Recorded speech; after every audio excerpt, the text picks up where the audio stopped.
the biggest problem is where it comes to, I think, and a lot of PTs get, I guess maybe jaded is a good word to say, is like they are so used to saying what insurance tells them is an ADL or what's functional. And yes, like being able to get up from the couch and going to the bathroom and those different things is functional. But just the first thing that pops off my head is someone I worked with recently. He's not a golfer, but he was a soccer player, graduating from college, played college soccer, tore his ACL, had it repaired and all this stuff. And like, he wants to get back to playing soccer. He's like, I'm probably not going to be playing to the point of where it was at before.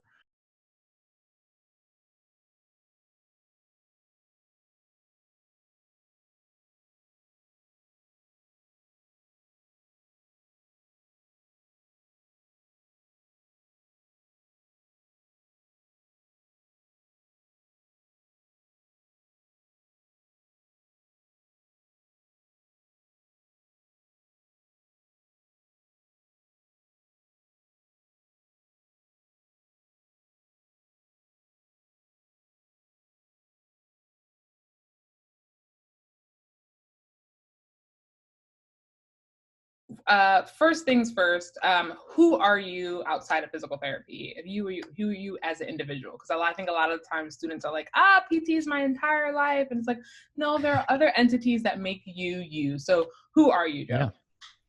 Yeah. Well, my name is Joe Orbicheski. Obviously, I'm a PT, but outside of that, I always say that I sound pretty boring because I'm just like super into the body and just like fitness in general. So that's just kind of what I delve into even outside of PT and work, basically. But I am now recently married, so I we were together for a year and a half ish, I think, or more before we got engaged, and then with everything going on and stuff, it kind of got delayed some more. But anyway, we've been together for a while now. We just made our big next step. We got a cat, so we're now in charge of another living thing. Nice. What's the cat's name? His name is Nigel. Nigel. I love it. But other than that, I mean, I'm also a golf addict, basically. So outside of here, I just do other golf things essentially. But other than that, working out, I like to do a lot of like self-development stuff, like so reading, like basically just how to be better every day. That's just kind of one of my principles that I like to follow, essentially.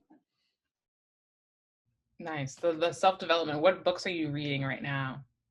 What are your go-to? Right now, I'm reading because I'm starting my own practice and like business. I'm reading something on, I don't know the exact name. I can look it up.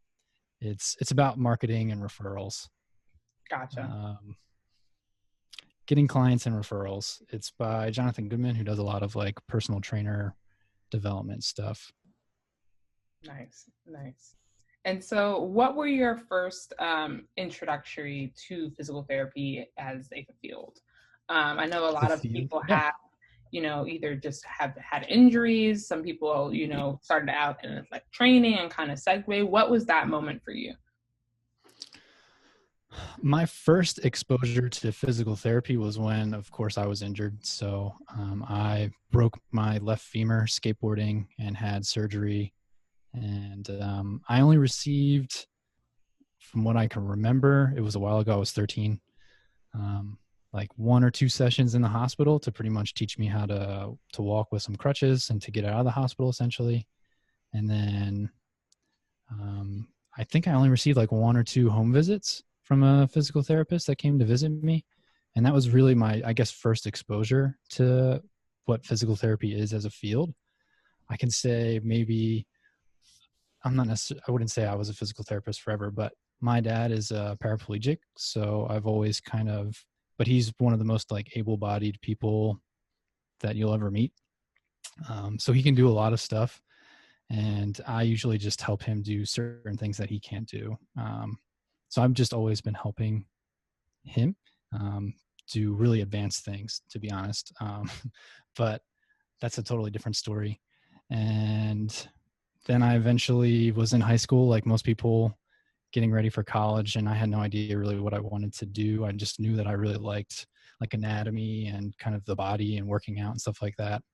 And, you know, you take one of those quizzes and one of the answers was physical therapist. And I had somewhat of an idea of what it was. So I went and shadowed, and unfortunately it was at like a typical kind of mill-ish clinic basically.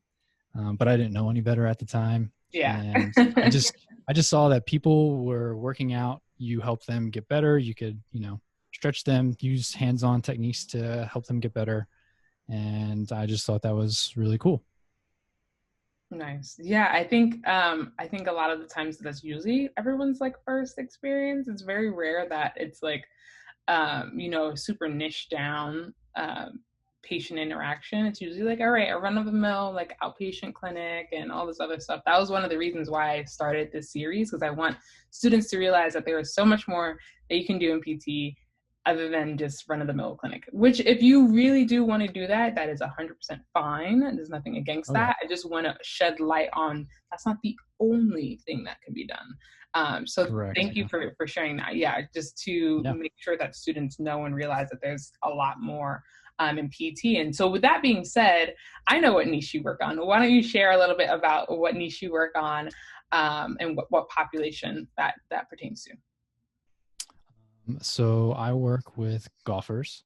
I would say golfers of all ages, but I would say it's predominantly more of the older population. I would say age range is probably somewhere between like 50 to 65. I would say is probably like the average age range. But yeah, those, and I've worked with primarily just like the everyday golfer, like amateur golfer. I don't have any big name golfers behind me or anything along those lines.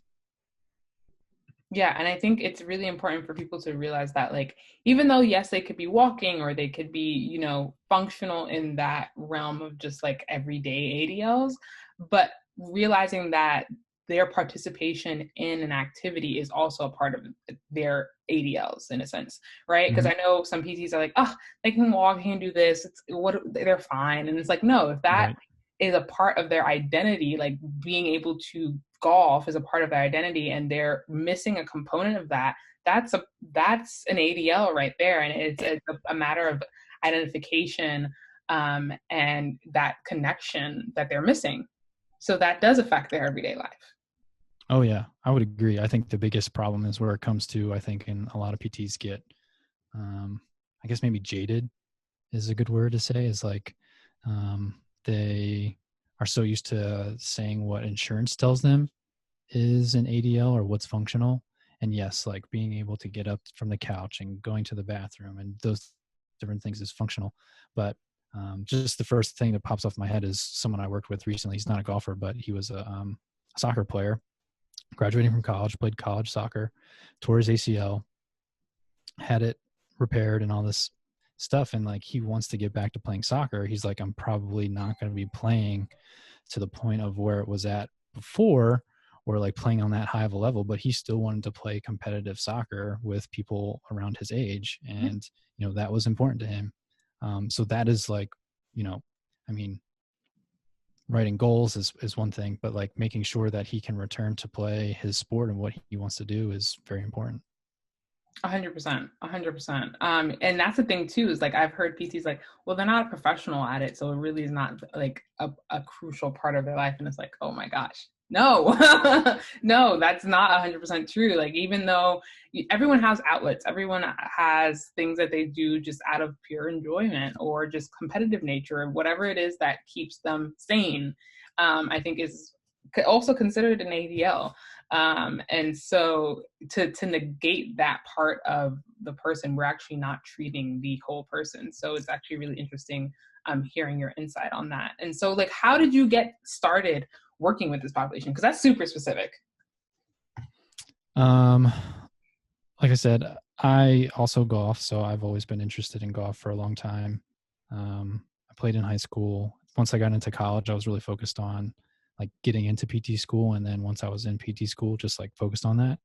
Plus there weren't a lot of people that played golf around my age. It still wasn't like the thing to do.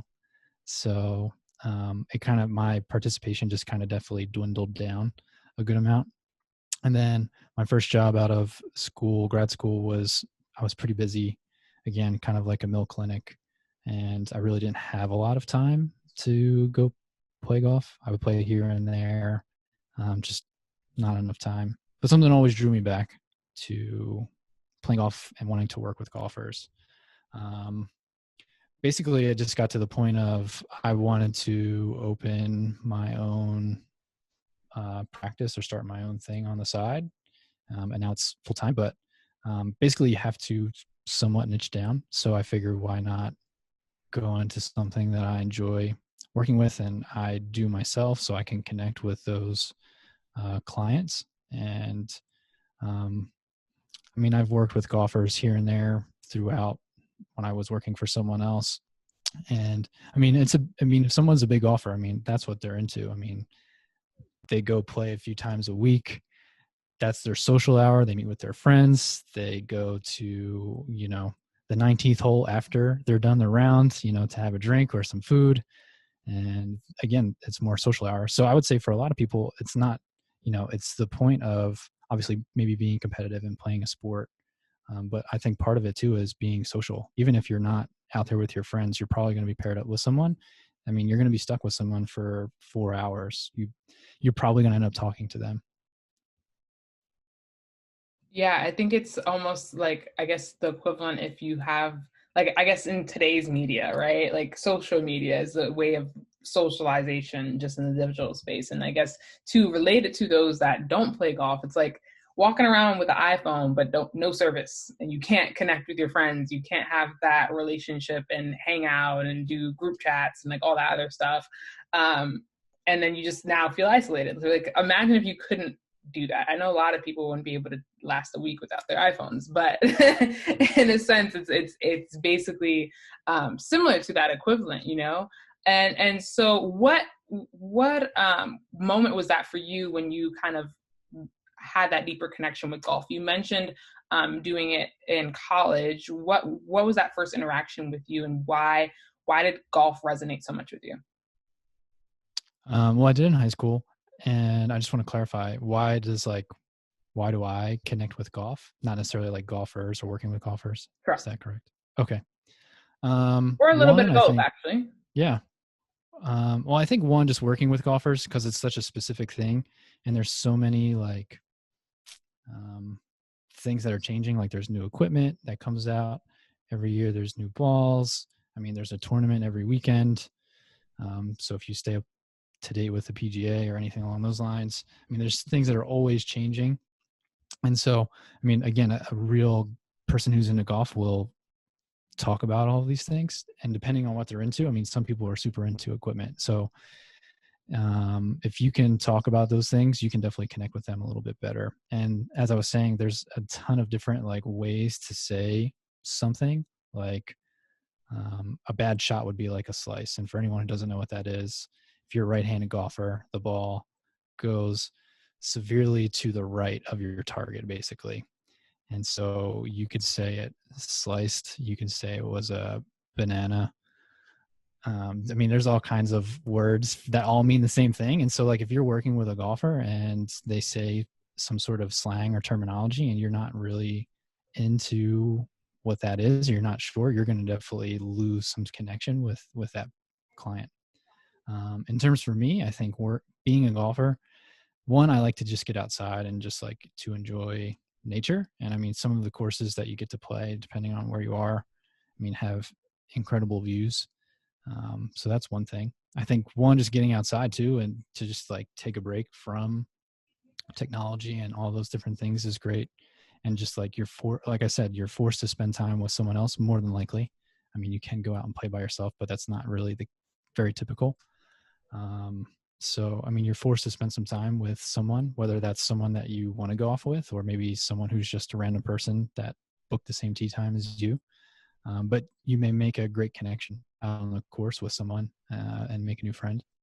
And then I think too, even if you are a golfer, like I said, something I like to do is just like strive to be better, even if it's just 1%. With golf, I don't think you can ever be perfect. It's like impossible. So you're always striving to get better. And some days you can play really well, and some days you feel like you're doing the same thing and you're not playing well for whatever reason. And I mean, you can play the same course and you'll learn the course, but it's never going to be the same. Like your ball is going to be in a different position. The weather might be different. So many all these things. factors. It's always changing, and I think it's just impossible to perfect. Yeah. And so as your PT brain, what kind of injuries is this population like typically sustain? Sure. So the biggest one is definitely low back. So speaking from my standpoint, if we look at it as simple, you may agree or may not agree, whoever's listening to this, with this theory, but some people, this is more like a FMS, SFMA model. You have your body's made up of alternating joints that are stable and mobile, basically. And the hips and the thoracic spine are supposed to be mobile, whereas the low back is supposed to be pretty stable. And a lot of times as people get older, especially guys, end up getting tighter in those spots, and they're still trying to do their golf swing. So your body's still going to do what you're asking it to do. It's just going to find the easiest route, which sometimes is not the best. And a lot of times they make up for that lack of rotation in the hips or the thoracic spine in the low back. And so if you're a golfer, like I said, if you're an avid golfer, you're going to go out and probably hit balls at the driving range. That could be anywhere between, 40 to 100, like in one session. And then if you go play at least a round or two a week, I mean, depending on how good of a golfer you are, you may be swinging, anywhere between 70 to 80 times. Or if you're not a very good golfer, you could be swinging upwards of 100 times in a round. Add that on top of your practice, which could be a lot. And if you're doing something inappropriately and really stressing tissues, that could just lead to an injury and or pain potentially. So I would say low back is probably one of the biggest ones. Behind that is probably elbow, wrist, and hand, and then probably shoulder. And the thing with golf, correct me if I'm wrong, is you don't really get to alternate sides. Like you're doing typically not. Yeah, on one side, typically, correct? Oh yeah. Okay. Yeah. So it's a lot of. It's very repetitive. Yeah. So there's no like, all right, this week I'm going to alternate and do this side to kind of give your body a bit of balance. Yeah. If you can do that, you're definitely have an advantage, but most people don't. Right. So it's just one side, constant repetition. Mm-hmm. I now see what you're saying. Yeah. That is really unique to the game of golf. Yeah. It's a one-sided type deal. Pretty much. Yeah. It's very asymmetrical, which I don't think is necessarily a bad thing. I think if you can prepare your body to withstand those forces, it should be okay. And being smart about the things that you do on or off the course, even at practice, and that includes not going out and hitting, 200 balls when you're used to hitting like 0 when you come out of wintertime, or you decide like, oh, I'm really going to focus on getting better, and you want to hit 200 balls and you're used to hitting 40. It's too big of an increase. Your body's not going to like it probably. Mm-hmm. So doing at a gradual rate. And so Michael, my next question is for you. What are some things like performance-wise that the students can maybe conceptualize that you help in regards to performance and increasing performance for specifically golfers? Sure. One, I would say, is definitely make sure that mobility is where it needs to be. So to break it down simply, there's like 4 main rotary centers that I would say constitute a golfer. The 2 major ones, like I had already mentioned, are the thoracic spine and the hips. After that is the shoulders and the cervical spine. You may not think that you're turning your head very much in the golf swing, but when you rotate backwards, your head is still rotating technically. So that needs to be able to rotate, and your shoulder needs to be able to get into a good amount of external rotation to make sure that the club comes down on the correct plane as you're coming back down and trying to hit the ball. for anyone who doesn't know golf, when you're trying to hit the ball, you want the club face to be square when you hit the ball. That will send it into a straighter trajectory for the most part. Now, it can be more open or closed, and you can do something with your aim to get it to kind of curve a little left or right, which is maybe desirable if you're trying to get it around an object or something like that. But a lot of times, I would say the majority of most amateur golfers are just trying to get it straight. So them trying to shape their shots is going to be a lot harder and probably result in a lot worse shots than what they want. So making sure mobility is where it needs to be is probably the first thing, especially at those 4 centers. And then I would say the biggest thing, and I think this could go for almost anybody, is just getting stronger in general. Getting stronger, especially in the lower body for golfers, is going to be huge. The golf swing is very fast and it's very power driven. And when you think about power, one of its main things is force. And so that's going to constitute basically getting stronger. If we just break it down super simple, and you generate all your force from the ground. So when you wind back basically into your backswing, if you can think about your hands, your body's just going to be a spring. So your hands are going to move first, followed by your arms, then your trunk, then your hips. And then you're just going to reverse that motion ideally. So it's just going to be hips, trunk, arms, then club. And so as you go back, if you can get more mobility, right? The biggest thing here for performance, a lot of people want more distance or more speed. Essentially, more club head speed will increase your distance off the tee, essentially. So if you can, one, improve their distance, how far they can go, right? How far that they can stretch. They have more time to stretch and get more speed on the club head. And then if they can also increase their force or rate of force development, that will also increase their power. So in theory, that would increase their club head speed, which would mean the ball will go further. So I think a lot of times people aren't strong enough in general. And I think that would be the lowest hanging fruit for most golfers, is just getting stronger, especially in the legs. Because you can, like I said, you're going to use the ground to push off and create that force. So getting strong in your quads and your glutes are going to be huge. And then I would say after that would be the proverbial core, which is basically it's pretty big, right? But when we think about the lumbar region, that's supposed to stay pretty stable. You want to be able to keep that as stable as possible. So doing a lot of anti-rotation drills, stuff like that, because we want to transmit that force from the legs, keep the lower body and keep the core stable, and then transmit that force to the thoracic spine, which is continuing to rotate. So that will help to, one, hopefully decrease any incidence of low back pain, but also improve their performance as well.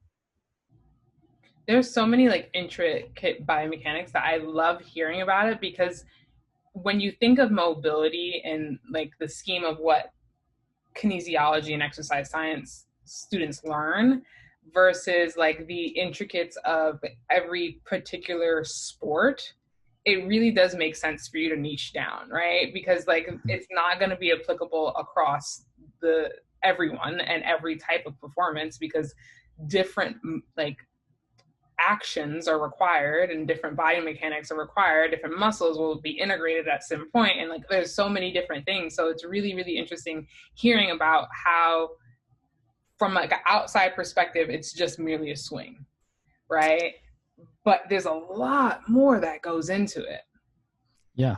I mean, if you, so one major thing, if anyone wants to work with golfers, Titleist Performance Institute offers certifications and different things. I definitely side with them on a lot of topics that they cover.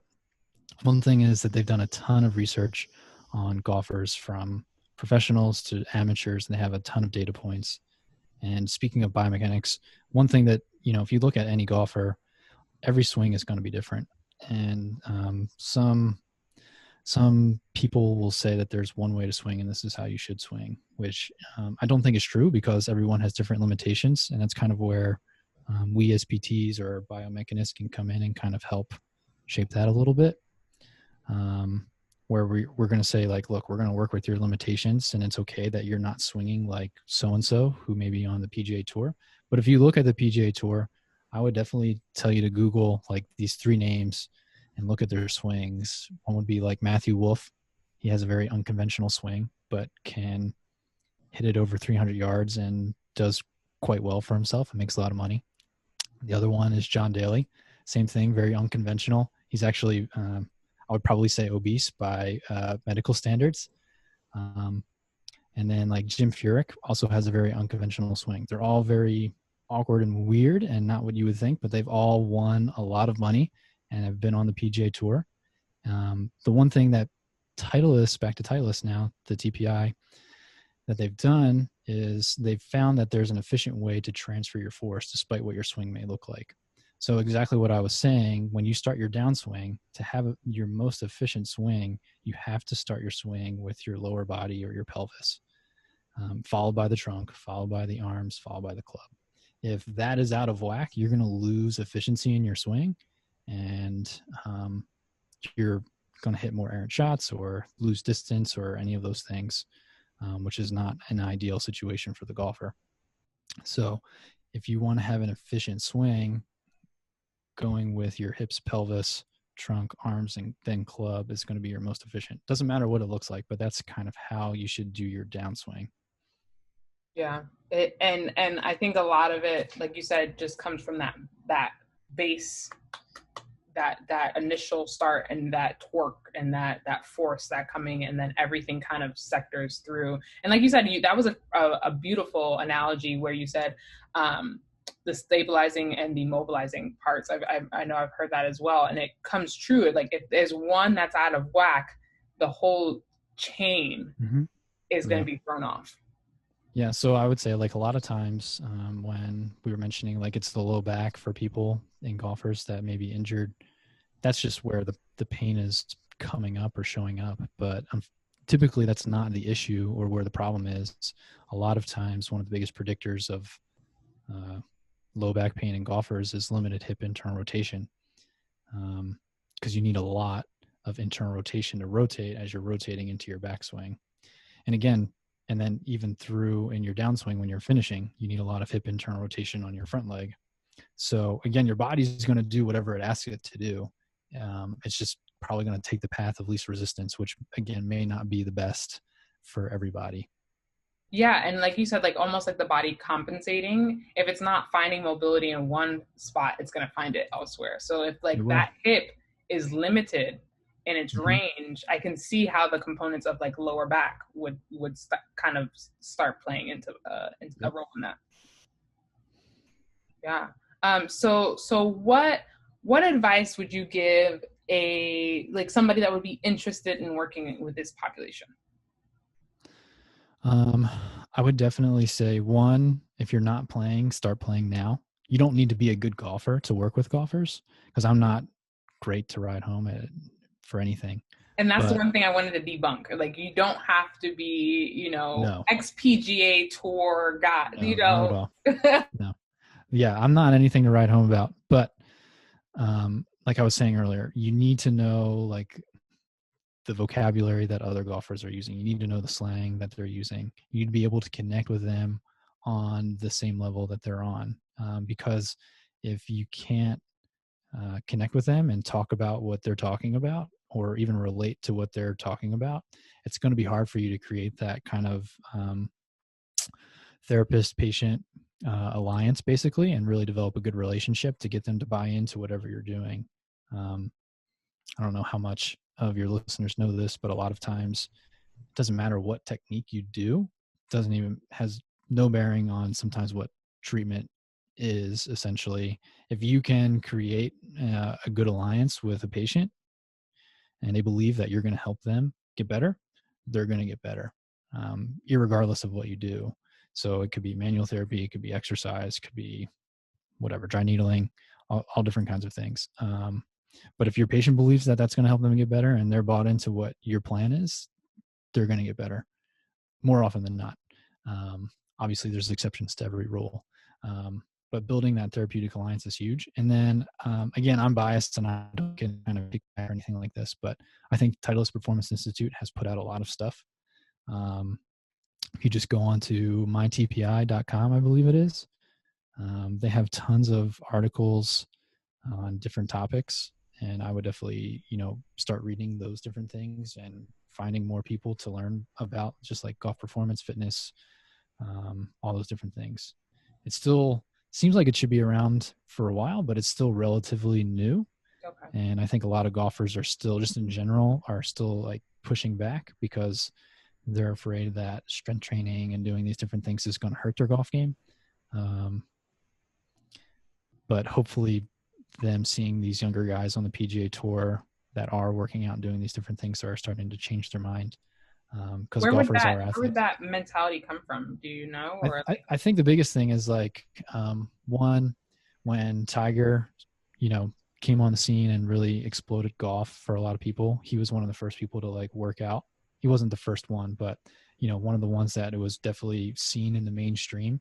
Mm-hmm. And then, he had a lot of injuries and different things. And so there's probably a lot of different factors that we don't even know, but a lot of like commentators and stuff like that said that it's probably because of this, it's affecting his swing, blah, blah, blah. And I think a lot of people too also think that when you work out or get stronger or get, more muscular, that you lose flexibility. And I know to a lot of just like amateur golfers, that being flexible and mobile is important for the golf swing. However, that's not true at all. And ballet dancers can tell you otherwise. Yeah. And in fact, getting stronger can actually improve your mobility even more. And we also have to get through the point, which a lot of just amateur and just general people don't understand, is that flexibility is different than mobility. So trying to get that through their head is sometimes a little hard. And then continuing to still see, there's still some, if they watch golf on TV, there's still some announcers that will say like, oh, well, this is why this guy's not doing so well, is because he's lifting super heavy and all this stuff, which is not true. The commentator's probably getting paid to say that, make a very, one-sided statement to kind of, just draw attention essentially and do what the media does. But yeah, so I would definitely say that those are the things to look out into. And that's probably where most golfers kind of get that mentality. Even some of the golfers I've worked with, like I want them to like lift heavy so they can get stronger, so they can improve everything that we talked about earlier. And they're like, well, I don't want to get too big. I don't want it to, mess up my flexibility or my swing. It's like, you're not going to get as big as like a bodybuilder with what we're doing. Right. In fact, I would almost pay you to try to do it, and can't, then hopefully you'll believe me.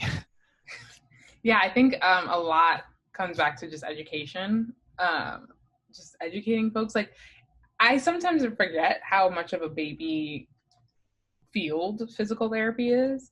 And I know when I listen to commentators, sometimes I cringe. I'm like, that's not true. Stop telling people that. If we had some commentary by somebody in the field, that would probably also be helpful, that actually specialize in movement and biomechanics and all that other stuff, to actually give a more well-rounded and critical analysis of these type of things. But we're working on it step by step. Just educating people. And I know, because I think ballet dancers, like I mentioned, are just like the complete opposite of like, if you're getting too strong, you can't be flexible, because they're doing so much contorting with their bodies and stretching their bodies to such limits, but they're so strong. And so when I hear people like, oh, if you're going to bulk up, you won't get mobility. And it's like, actually, no, it's just really strategic about how you do it and what your approach is. And if you're not working on mobility and flexibility, of course, like, yes, it's going to be limited. If you're only working on, pumping iron, then yes, that's going to be your outcome. But having a very clear guide as to what your results, what you want in results, and having a clear roadmap as to how you're going to attain those things and doing it in a proper manner, I think is huge. And this goes back to just educating folks. I think physical therapists still have a lot of work to do in that. We're making grounds in that, but it's still an ongoing fight of trying to educate folks on what the older traditional mindset is versus what we can do for them and helping them achieve their goals. Yeah, I would say exactly that. If their goals are to improve their golf game, then your program or whatever you're doing should reflect that.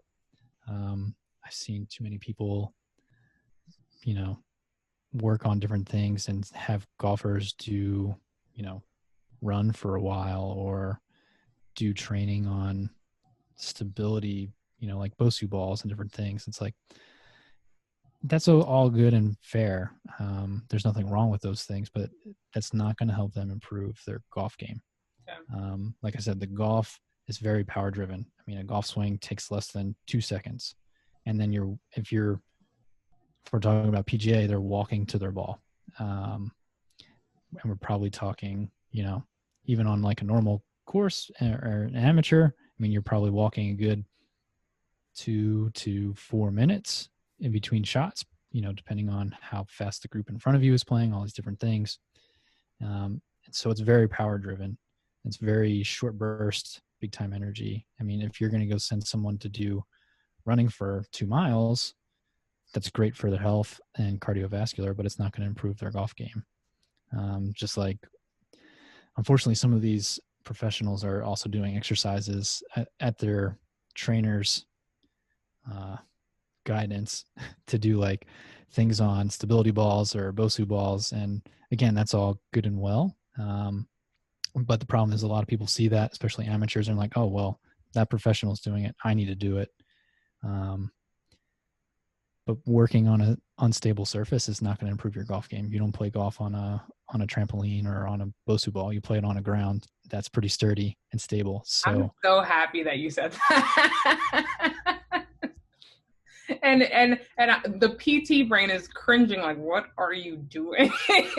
I think, balancing and doing those things on stability balls I wouldn't say don't balance on a stability ball, but like if you're balancing on a Bosu ball, that's fine, especially if you're trying to do a specific task, like work on neuromuscular reeducation or something like that after coming out of an injury. But if someone is good with that and you're just working purely on performance, then you should not be doing that. Like there's no point in terms of golf.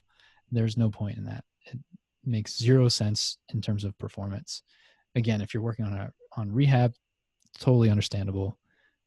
But yeah, I would definitely not suggest bouncing on a stability ball like ever. That doesn't seem safe at all, irregardless of what you're doing it for.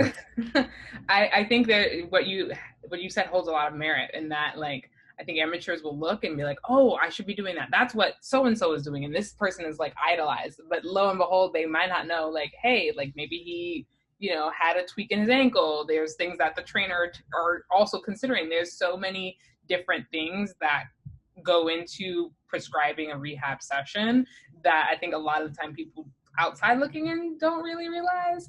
And then they're like, oh, they're doing it, I have to do it. And then just go off and do it and don't really have that moment of like realizing an education. So that's 100% spot on.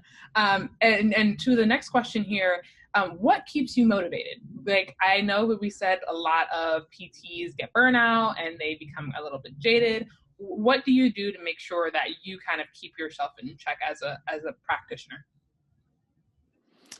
I think this is part of just me. Like I said before, like I just always strive to be better. That's just kind of, like I said, my motto. It's just like striving for greatness or just trying to be better every day. So that's just my thing, I think. I've also just always been driven to be better. I figure like if I'm going to make this my career, my job, I better be the best damn therapist, coach, whatever it is that anyone's ever worked with.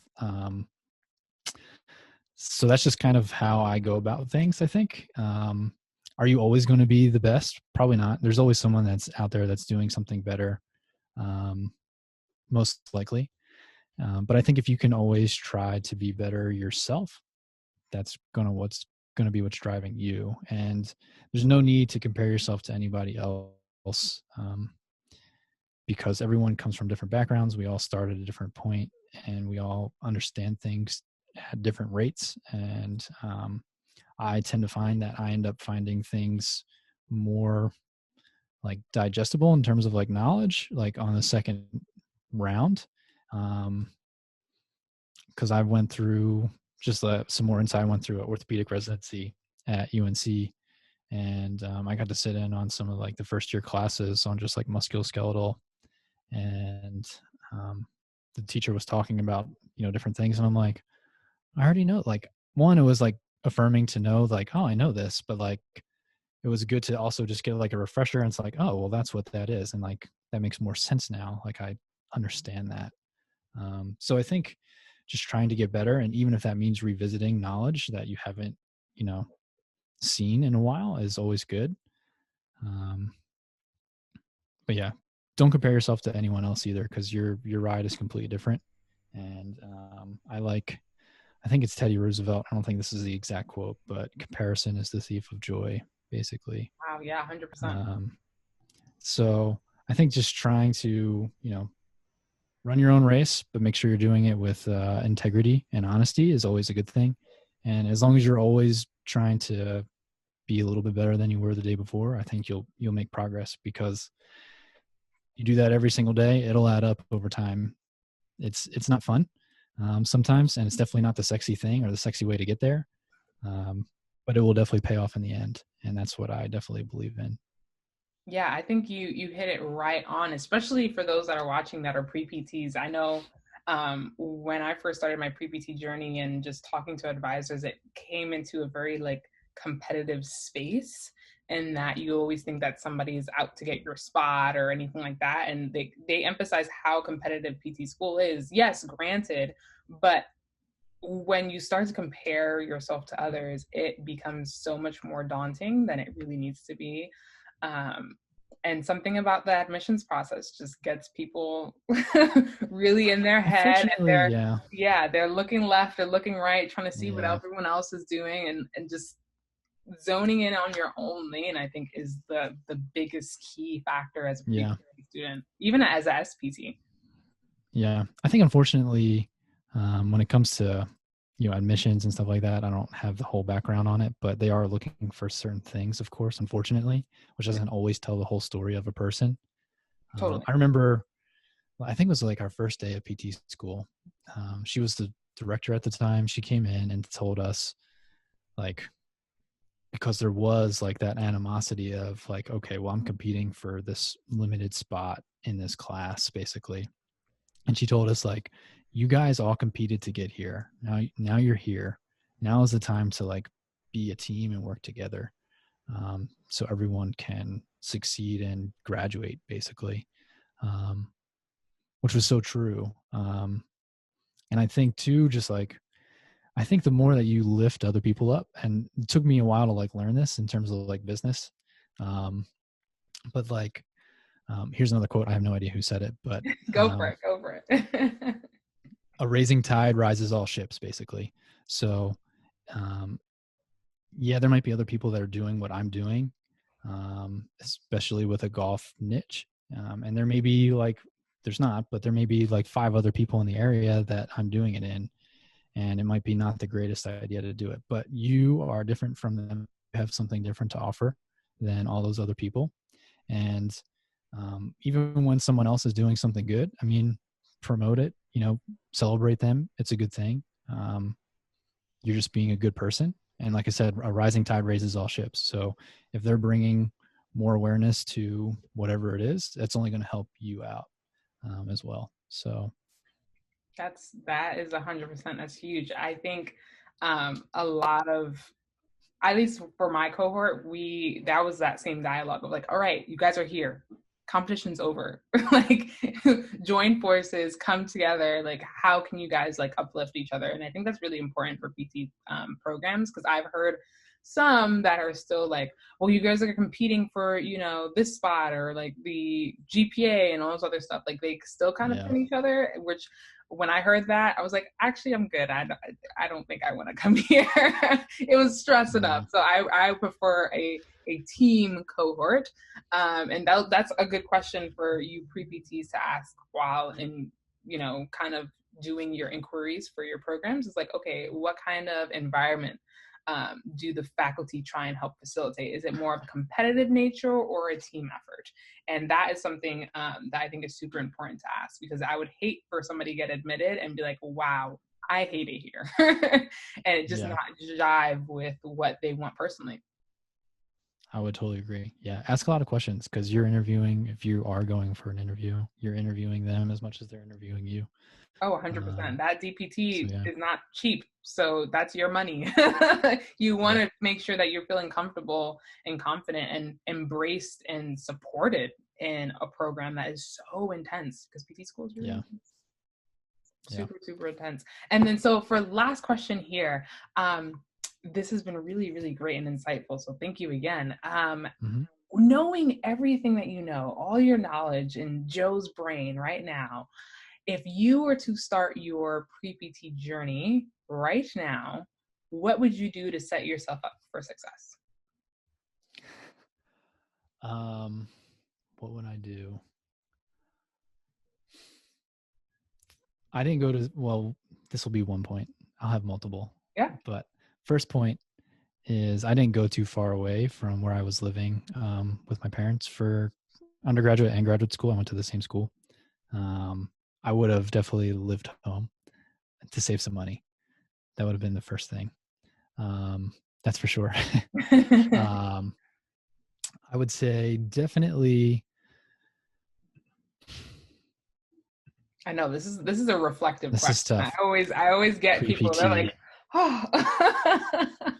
I would say definitely make sure that this is something you want to get into.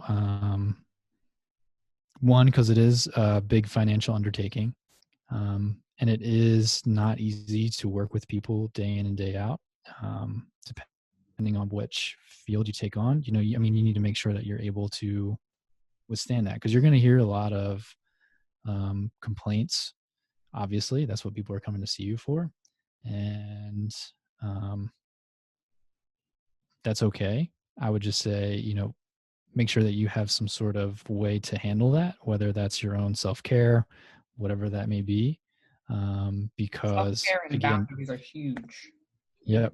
I think one of the biggest things that I heard from someone is you can only put in as much as like your patient is willing to put in, which this sounds a little terrible, but I only worked in primarily, like once I graduated, outpatient orthopedic settings. So I wasn't dealing with any kind of super crazy neurological, you know, debilitating life things. So I didn't hear the worst of the worst, that's for sure.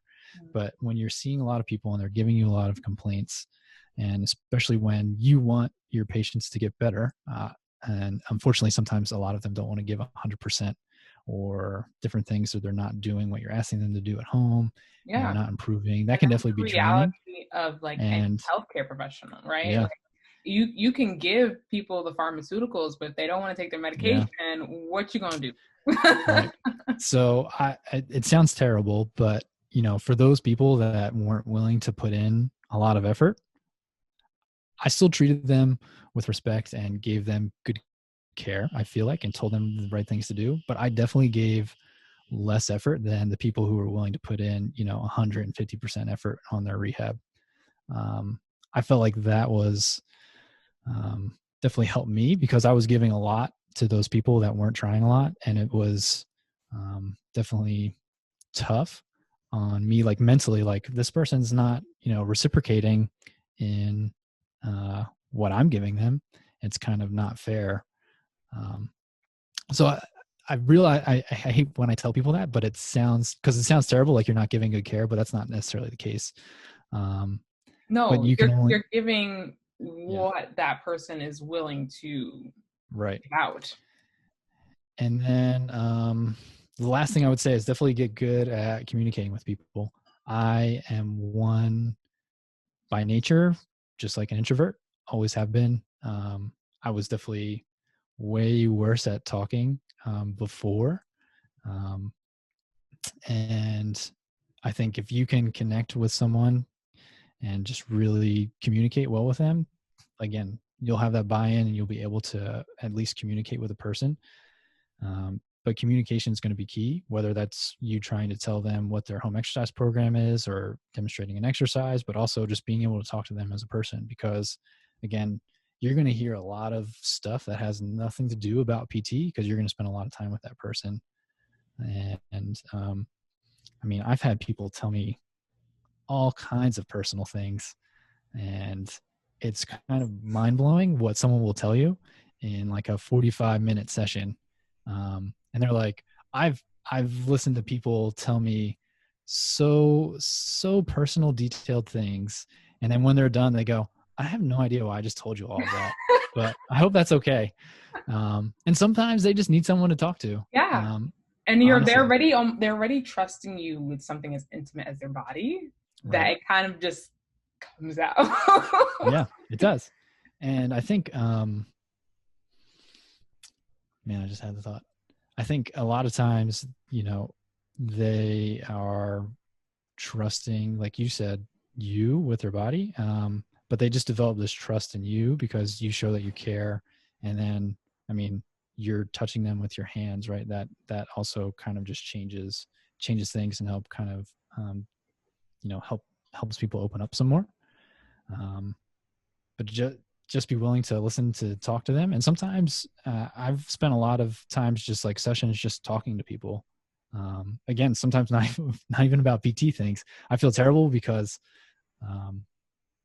they're spending money to do that, but I mean, that's part of our job. Yeah. And, totally. Again, sometimes they just need someone to listen to them because they don't have anyone at home to open up to, or maybe they can't because they're afraid, or they just legitimately don't have anyone at home to talk to. Yeah. So just, be willing to listen and just be a person. I mean, be human, and that's it. No, I think that's huge. As you're talking about this, I actually have a client that comes to mind, and she recently had like a rotator cuff, surgery, and the body manifests stress in a way that is so unique and so profound. And we were doing great progress, and one day you could just tell the tension, and we were getting to the point of the transition between range of motion and strengthening. And that day we just did barely any strengthening, and we just chat and range of motion. That's just where we were. And it kind of, outside looking in, is like, what are you guys doing? You guys are not really doing anything. But really, you can literally feel the stress slowly melting off. And then by the end of session, we were able to sneak in a little bit of strengthening where she didn't feel that tension. And the joint literally starts to alleviate a bit.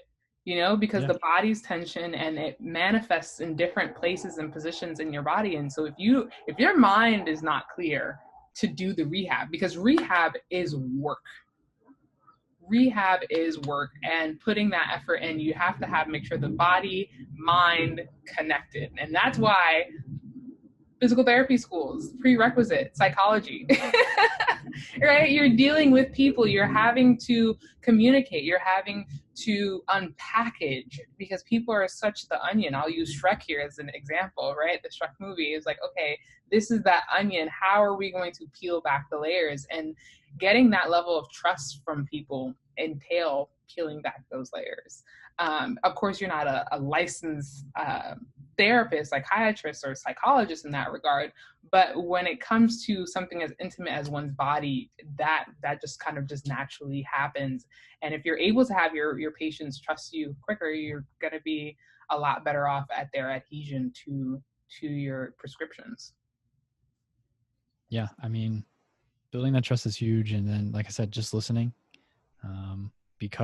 And then even what you said, it may not seem like you're doing much of anything, but physical therapy is super broad, which is a good thing and a bad thing all at the same time. But that's part of our practice, and you may not feel like you're doing much of anything, and like you're ready to strengthen with that patient, but you could tell that she wasn't ready. She had to kind of reduce some stress and all those different things. I mean, I've dealt with plenty of people who, maybe need a little bit more range of motion, but not really. But I know that they like that, and that they kind of talk to me about what's going on with them during that. And like, would we be better pressed to do other exercises to help them improve where they're lacking? Like, yeah, but we still have time to get to that. But if I spend, X amount of minutes doing this to kind of get them to still like trust in me, believe in me, and believe in the plan of care, and then also just kind of de-stress a little bit, that's going to make your strengthening or whatever your goals of what you're trying to improve that much more doable and achievable for that person.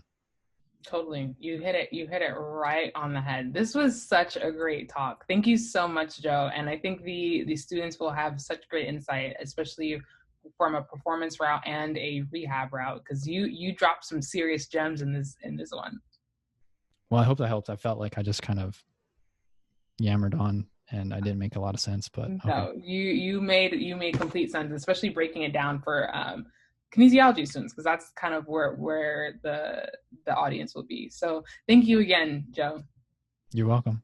And I think it's really important for people to realize that, like, even though, yes, they could be walking or they could be, functional in that realm of just like everyday ADLs, but realizing that their participation in an activity is also a part of their ADLs in a sense, right? Because I know some PTs are like, oh, they can walk, they can do this, they're fine. And it's like, no, if that is a part of their identity, like being able to golf is a part of their identity and they're missing a component of that, that's an ADL right there. And it's a matter of identification and that connection that they're missing.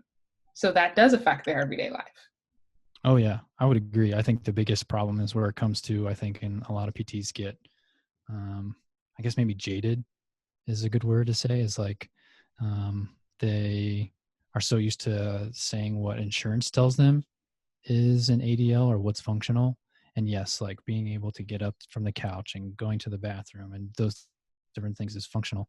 But just the first thing that pops off my head is someone I worked with recently. He's not a golfer, but he was a soccer player, graduating from college, played college soccer, tore his ACL, had it repaired and all this stuff. And like, he wants to get back to playing soccer. He's like, I'm probably not going to be playing to the point of where it was at before, or like playing on that high of a level, but he still wanted to play competitive soccer with people around his age. And, that was important to him. So that is like, I mean, writing goals is one thing, but like making sure that he can return to play his sport and what he wants to do is very important. 100%, 100%. And that's the thing too, is like, I've heard PTs like, well, they're not a professional at it, so it really is not like a crucial part of their life. And it's like, oh my gosh, no, no, that's not 100% true. Like, even though everyone has outlets, everyone has things that they do just out of pure enjoyment or just competitive nature, whatever it is that keeps them sane, I think is also considered an ADL.